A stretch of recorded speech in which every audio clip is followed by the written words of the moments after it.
Hello my sweet and lovely viewers. গ্রীষ্মকাল পড়ে গেছে এবং তার সাথে সাথে আম কাঁঠালের তো দৌরাত্ম্যও দেখতে পাচ্ছ, চারিদিকে আম কাঁঠালের মরশুম। তো এই আম কাঁঠালের মরশুমে একটা গর্ভবতী মায়ের কতটা কাঁঠাল খাওয়া নিরাপদ সেই বিষয়ে আজকের আলোচনা। যদি চ্যানেলে নতুন হয়ে থাকো অবশ্যই চ্যানেলটি সাবস্ক্রাইব করে চ্যানেলের পাশে থেকো এবং পাশে থাকা যে বেল আইকন রয়েছে সেটাও প্রেস করে রেখো, এতে করে কিন্তু ভিডিও আপলোডিংয়ের সাথে সাথে তোমরা নোটিফিকেশন পেতে থাকবে।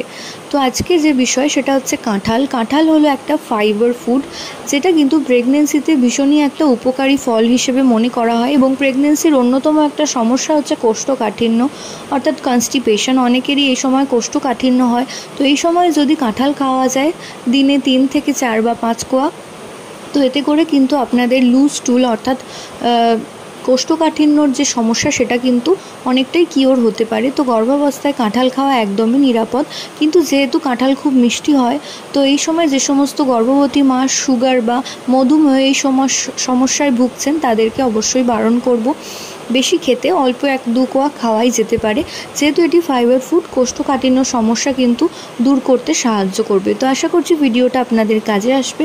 প্রত্যেকে ভালো থাকুন, সুস্থ থাকুন এই কামনা করে ভিডিও এখানেই শেষ করছি। নমস্কার।